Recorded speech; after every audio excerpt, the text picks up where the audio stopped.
안녕하세요. 현재 게임과 애니메이션에서 주로 캐릭터 컨셉 아티스트로 활동하고 있는 아티스트 TV초이라고 합니다. 오늘 영상에서는 제가 어떠한 방식으로 각 그림에 접근하는지에 대해서 알려드릴 것입니다. 처음으로 인체 해부학에 대해서 얘기를 해볼 건데요. 대부분의 학생들이 가장 먼저 시작하기도 하고요. 그림 실력을 향상시키는 데에 있어서 많은 사람들이 강조하는 부분 중에 하나가 인체 해부학이기 때문입니다. 사람들이 인체 해부학을 신뢰하는 데에 있어서 첫 번째 이유는 대부분의 아티스트들이 해부학 공부 강조를 많이 하기 때문이고, 두 번째 이유는 그림을 시작할 때 캐릭터, 즉 사람을 주로 많이 그리기 때문입니다. 이러한 이유로 인체 해부학이 그림 실력을 향상시켜 줄 거라는 종교적이기까지 한 이 믿음은 많이들 가지고 계십니다. 그래서 아무 생각 없이 굳은 믿음 하나로 근육 공부로 접근하시는 분들도 많아요. 우리는 공부를 할 때 이유를 항상 생각을 해봐야 해요. 어떻게든 도움이 되겠지라는 생각은 비효율적입니다. 개인적인 아티스트 경험으로서 인체 드로잉의 좋은 점은 복잡한 형태를 단순하면서 복잡한 형태로 프로세스할 수 있는 습관을 기를 수 있다는 점이 있습니다. 예를 들어서 왼쪽에 있는 병의 이미지를 보면 단순한 형태의 실루엣으로 볼 수 있겠죠. 더 단순하게 그 형태는 여러 개의 원기둥으로 해석을 할 수 있고요. 오른쪽 이미지를 보면 사람의 형태가 있습니다. 병 모양에 비해서 훨씬 복잡하고 디테일합니다. 하지만 여기저기서 나뉘어서 보면은 인간 또한 약간씩 변형된 단순한 도형들로 해석할 수 있습니다. 즉, 인간을 그린다는 것은 복잡한 형태를 인식하고 단순한 것에서부터 복잡한 단계까지 해석할 수 있는 습관을 기를 수 있다는 것입니다. 이것은 전체적으로 사물을 관찰하고 이해하는 영역까지 가는 훈련입니다. 그렇기 때문에 인간 같은 복잡하게 생긴 형태를 그릴 수 있다면 또 어떠한 형태가 주어지더라도 형태를 빌드할 수 있는 준비를 할 수 있겠죠. 블로킹 아웃하는 프로세스는 선화뿐만 아니라 다양한 분야에도 응용이 가능합니다. 그리고 인간은 우리 자신이기 때문에 관찰을 할 수 있는 기회가 많고, 그림에서 형태의 오류를 범했을 때 빨리 오류를 수정하기도 쉽습니다. 그래서 인체 해부학을 접근할 때에는 단순히 근육을 외우고 묘사하는 데 초점을 맞추는 것보다 어떻게 형태나 근육을 응용 단계로 가져가고 이 과정에서 어떻게 관찰력을 기를지 염두하면서 공부하는 것이 좋습니다. 두 번째는 공간에 대해서 얘기를 할 건데요. 캐릭터를 그리는 것은 한 공간을 그린다는 것을 의미합니다. 캐릭터는 공간 안에서 여러 방향으로 부피를 차지하고 있습니다. 입체감 있게 잘 그려진 캐릭터는 공간을 설명해 줍니다. 종이 안에서 공간이 있어 보이는 것처럼 만드는 방법 중에서 투시법이 있는데요. 앞서 얘기한 것처럼 이 투시도에 곧바로 캐릭터, 즉 복잡한 형태를 올려놓는 것은 힘듭니다. 하지만 상자 하나 올려놓는 것은 쉽겠죠. 또는 단순한 도형들로 이루어진 치비 스타일의 사람을 올려놓는 단계로 가는 것도 쉬운 접근법입니다. 단순한 형태로 시작한 다음 근육이나 옷, 아이템들을 추가시키는 프로세스는 투시법을 적용시키기에 훨씬 편한 방법입니다. 물론 모든 형태를 투시도 안에서 정확하게 계산하기는 힘들어요. 상황에 따라서는 비효율적일 수도 있습니다. 투시도는 입체적으로 보이도록 수정을 할 수 있을 만큼 공간감, 입체감을 몸에 익히는 방향으로 접근하시면 편합니다. 내가 디자인한 캐릭터를 프론트, 사이드, 탑뷰로만 머릿속에 가지고 있는 게 아니라 3D 형태로 언제든지 돌려볼 수 있어야 합니다. 또 그릴 수 있어야 일할 때 편합니다. 오버랩은 공간감을 표현하기 위해서 중요한 요소인데요. 오버랩은 앞뒤 간격을 명확하게 해주는 요소입니다. 무엇이 앞에 있고 무엇이 뒤에 있는지 비주얼적인 정보를 줍니다. 공간 안에 있는 사물이나 사람을 그릴 때 오버랩을 정확하게 넣어주면 앞뒤 관계를 만들어줄 수 있습니다. 근육의 펑션과 캐릭터 쉐이프. 근육은 특정한 운동에서 특정한 근육이 팽창하고 이완됩니다. 그 특정한 행동을 많이 하면 특정한 근육이 많이 발달되겠죠. 이것은 캐릭터 쉐입에도 영향을 미칩니다. 예를 들어 사이클 선수와 기계체조 선수의 근육 발달을 보면 많이 하는 동작으로 인해 근육이 발달이 다르고 전체적인 쉐입이 다른 걸 볼 수 있는데요. 사람들은 무의식적으로 캐릭터의 쉐입을 보고 성격이나 행동 방식을 유추할 수 있습니다. 캐릭터는 자신이 가지고 있는 월드빌딩 안에서 특정한 행동을 많이 한 결과로 쉐이프를 가지고 있습니다. 비주얼적으로 스토리텔링을 하는 건데요. 예를 들어 A는 첫인상으로는 덩치가 크고 힘을 좀 많이 쓸 것 같아 보이죠? B 캐릭터는 제스처와 쉐입이 좀 더 밀접함에 가깝습니다. 인체 해부학과 그리고 근육의 펑션과 발달을 고려한다면 스토리텔링이 가능한 캐릭터의 쉐이프를 만들 수 있습니다.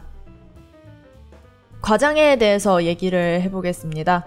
특정한 제스처에 이유 있는 근육의 발달이나 움직임을 더해준다면 그림의 생동감을 더 넣어줄 수 있습니다. 이 그림을 예로 들어보자면 괴물팔을 뜯고 있는 이 캐릭터가 등과 팔의 바깥 부분 근육을 이용하는 것을 강조했습니다. 상대적으로 엉덩이나 다리 부위에는 곡선을 쓰고 근육의 팽창을 줄여주면서 팔의 힘을 더 강조해줬습니다. 힘이 들어간 곳이 있으면 상대적으로 다른 곳에 힘을 빼서 강조를 해주는 방법인데요. 힘을 많이 쓴다는 정보를 주기 위해서 캐릭터가 제스처를 취할 때 모든 곳에 근육을 가져다 붙이시는 분들이 있는데 물론 근육을 다 강조하면 힘이 많이 들어갔다는 정보는 전달할 수 있지만 효과적으로 제스처를 강조할 수 있는 방법은 아닙니다. 힘을 가장하고 강조하기 위해서는 상대적인 것이 존재해야 되기 때문입니다. 항상 비교할 수 있는 대상이 옆에 있어야 더 과장을 많이 할 수 있습니다. 제스처 드로잉과 액팅. 드로잉을 할 때는 목적을 잘 세우는 것이 중요합니다. 제스처는 행동이 비주얼적으로 잘 보이는 것을 의미합니다. 저의 개인적인 생각으로는 좋은 제스처는 알맞는 스토리텔링이 가능한 것입니다. 캐릭터가 알맞는 연기를 해야 합니다. 유명한 두 캐릭터를 예로 들어봅시다. 크루엘라 드빌과 라푼젤인데 라푼젤이 크루엘라 드빌처럼 제스처를 취하고 웃는다면 캐릭터의 설정에 맞지 않겠죠? 그 반대의 경우도 마찬가지로 크루엘라 드빌은 라푼젤의 제스처와 표정이 어울리지 않습니다. 이유 없는 제스처보다 이유 있는 제스처를 캐릭터에 부여해야 좋습니다. 즉 제스처를 취하고 있는 캐릭터의 성격과 또 그 제스처를 취하고 있는 캐릭터의 목적이 부합하고 명확해야 합니다. 캐릭터에게 알맞는 제스처와 표정을 부여하는 것은 그림의 생동감을 줄 수 있습니다. 그림을 보는 사람은 강한 캐릭터를 보고 감정적인 인터랙션 또는 자기 자신만의 스토리를 캐릭터와 만듭니다. 즉, 더 오래 기억에 남는 특별한 캐릭터를 만들 수 있습니다. 자, 그림 공부에 대해서 얘기를 해볼 건데요. 그림을 연습할 때 많이 그리고 오래 그리는 것은 실력 향상이랑 상관이 없습니다. 아무리 8시간 동안 그림을 그리고 일을 한다고 해도 아무 생각 없이 그리기만 한다면 들인 시간에 비해 발전이 없습니다. 정확하게는 생각을 하면서 그림을 그려야 합니다. 또 자료를 분석하세요. 내가 그린 만큼 그림도 많이 보고 분석해야 합니다. 해부학을 공부한다면 근육의 형태와 움직임과 펑션을 관찰하세요. 라이팅을 공부한다면 페인팅이나 사진과 영상으로부터 빛의 방향, 몇 개의 광원이 있는지 또 어디에 포커 포인트를 맞추는지 분석하세요. 사물이 있다면 사물의 각 파트마다 펑션을 분석하세요. 연습할 때도 또 그림을 완성시키기까지 과정에도 계속 분석하고 원리를 이해하려고 해야 합니다. 우리는 지식을 응용을 할 생각으로 접근해야 합니다. 서두르지 말고 계속 좋은 습관을 몸에 기르는 것에 집중하세요. 그리고 공부를 하고 아티스트로 살아가는 과정에서 컨디션 관리도 중요합니다. 자기 자신이 뭘 그려야 기분이 좋은지, 뭐를 잘 안 그리는지, 마인드적으로 어떤 부분이 약한지, 또 어떠한 부분이 강한지, 공부에 있어서 어떠한 부분이 미흡한지 알아야 돼요. 전반적으로 그림을 공부하는 과정에서 자기 자신과도 대화를 많이 해야 합니다.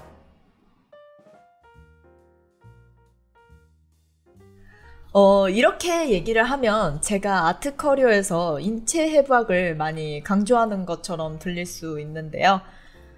중요할 수도 있고 아닐 수도 있어요. 해부학을 디자인 요소에 접목시켜서 해석한다면 디자인에 도움이 될 수도 있습니다. 사이파이 디자인이나 메카닉 팔이라든지 신체 펑션을 디자인할 수 있고요.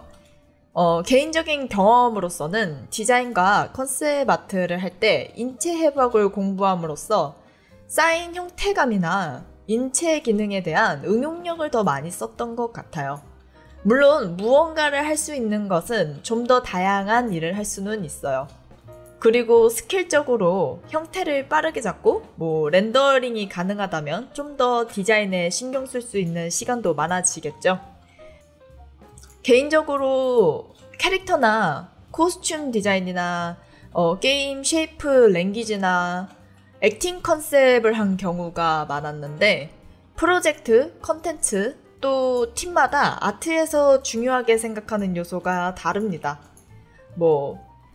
캐릭터 아트의 폴리시나 재질의 콜아웃 또는 이제 그림을 딜리버리하는 속도, 캐릭터의 퍼스널리티 또는 게임 플레이, 플레이어들이 원하는 후크 포인트를 골로 만드는 이제 팀도 있고요.